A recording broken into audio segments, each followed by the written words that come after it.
Hello everyone, if you love plants and if you love gardening, you've come to the right place.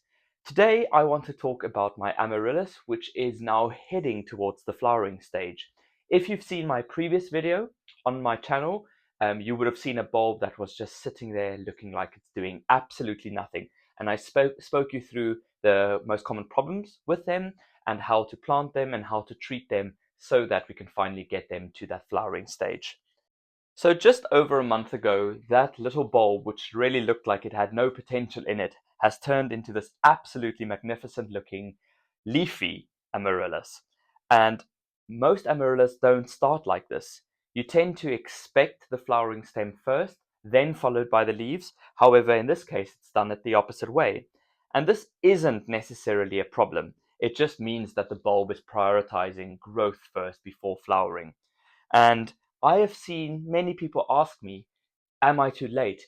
Is something wrong? Is the flower going to be less impressive? And the short answer to it is no.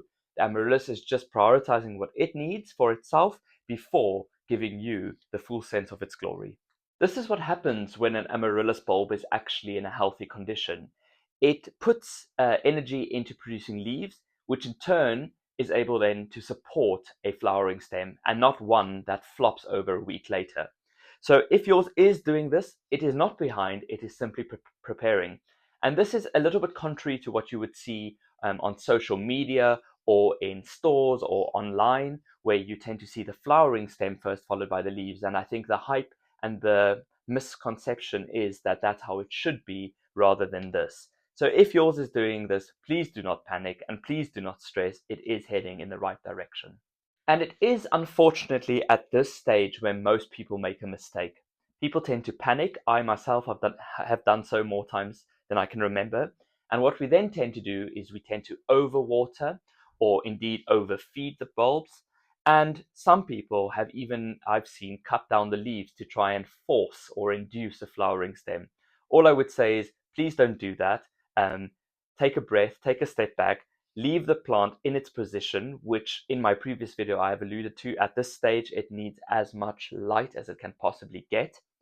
So don't move the plant around, don't overfeed it, and don't overwater it, and critically, do not cut the leaves down because the plant is prioritizing its growth, and then the flowering stem, as you can see, is starting to emerge, and that's what you would expect on your own. So I would say at this stage we're in a good position. The bulb hasn't rotted from that initial planting of it. You've given it enough heat, which has created this stage. And now that it is at this stage, we need to ensure that it keeps getting good light and considerable heat as well. So don't move it into a colder room at the moment.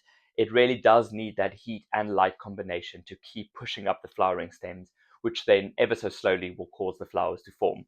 And just because you're seeing one flowering stem starting doesn't mean it's the only one. I've had many comments on the videos saying that they've had 2 or 3 stems pushing out, and this is really where the big reward starts because you just can't anticipate necessarily how much energy it's going to put into flowering. So keep it as it is, keep it watered but not absolutely soaked, and you can start fertilizing as soon as you start seeing the flower buds form. Then give it a light dilution of seaweed or a fertilizer that's high in a bit of potassium, and that will really ensure that it gives you the optimal blooms you are looking for. So I hope now that you've seen this video that you feel a little bit more at ease that what you're doing is indeed correct, and that leaves first rather than stems is not a mistake, it's not a problem, indeed it is a promise for what is to come. If you enjoy content like this, please do subscribe to my channel where I have loads more videos like this, and that also ensures that you don't miss out on any of them.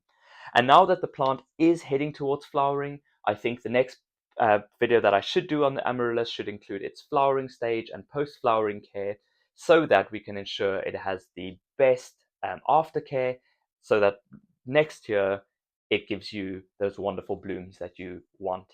And I will see you in the next one where we will talk about its flowering and after flower care. Bye for now.